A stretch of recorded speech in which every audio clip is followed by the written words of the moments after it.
Bonjour, je suis Mélodie et je suis la créatrice de Happy Kids. Dans le cadre du projet Pousse d'Acacia, je vous propose une vidéo sur le thème des caprices. Souvent, lorsqu'un enfant a une réaction disproportionnée et un comportement inapproprié par rapport à une situation, nous, adultes, on a tendance à utiliser un mot pour justifier ou qualifier l'attitude de l'enfant. Il s'agit du mot caprice.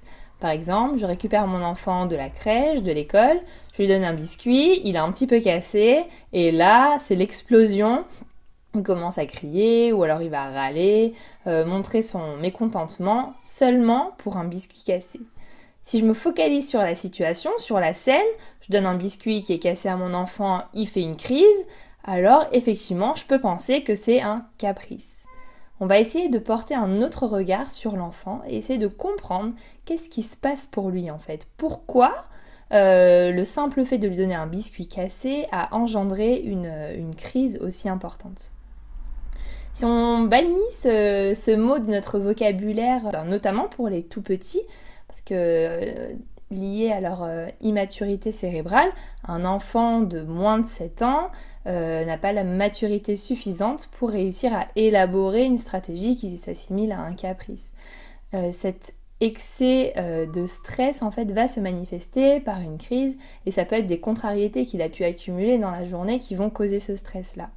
Donc plutôt que de punir l'enfant, plutôt que d'avoir recours à des violences éducatives ordinaires, on peut utiliser ce prétexte-là, donc cette crise, pour lui fournir des ressources, pour lui apprendre à mieux gérer ce qui se passe pour lui. C'est facile à faire seulement si notre propre stress a été géré auparavant, si nous-mêmes on est dans un état qui nous permet d'accompagner l'enfant et de lui enseigner des outils, des ressources pour gérer autrement ce qui se passe en lui qu'en se roulant par terre ou en criant. Donc finalement, par rapport à une crise, la première étape, c'est de prendre soin de nous. Ça peut être tout simplement prendre un temps, ok, là c'est compliqué pour moi, je sens que ça me stresse, il y a l'enfant qui crie, c'est hyper stressant pour moi. Ce que je vais faire, je vais arrêter, ok, pause, je bois un verre d'eau par exemple, ou je regarde à l'extérieur, la verdure, ça a un effet apaisant. Je peux mettre un peu de musique pour me défouler un peu dessus, chanter, pourquoi pas. Bref, l'urgence absolue, c'est pas forcément de s'occuper de la crise de l'enfant, mais c'est déjà de lui montrer, nous, comment on fait pour gérer notre propre stress. Une fois que nous, on est redescendu et qu'on est à peu près calme, alors on va pouvoir accompagner l'enfant et lui fournir ce dont il a besoin pour aller mieux. Par exemple, aller vers lui avec du contact, lui faire un câlin, ne serait-ce que 18 secondes, ça va permettre de sécréter de l'ocytocine. Et alors que quand il est sous stress, il a sécrété du cortisol et de l'adrénaline, l'ocytocine va lui permettre de retrouver un état de calme. Je vais pouvoir ensuite faire appel à quelques outils de gestion de stress qu'on peut lui enseigner.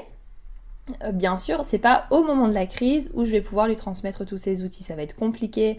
Un enfant de 2 ans qui est en train de crier, de se rouler par terre, c'est pas à ce moment-là où je vais lui dire, écoute, tu pourrais faire une posture de yoga, regarde, je te montre, on fait la grenouille. C'est pas sûr que ça marche du premier coup. Par contre, si on a l'habitude de pratiquer avec lui, de faire quelques postures de yoga, dans les moments où il est calme, où il a envie de jouer avec nous, alors là, ce sera ok de lui proposer une posture de yoga à faire. Et même tout petit, c'est des outils qu'on peut transmettre aux enfants. On peut lui proposer de respirer aussi, mais là c'est pareil, il faut lui avoir enseigné avant comment souffler.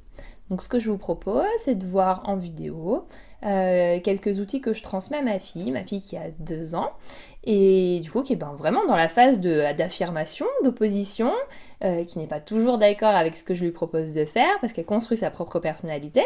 Donc il y a des moments où elle vit des crises, et où c'est aussi compliqué pour moi de gérer à la fois son stress et mon stress, et le fait de lui enseigner certaines compétences en dehors de ces situations de stress nous aide énormément pour apprendre à retrouver notre calme à toutes les deux.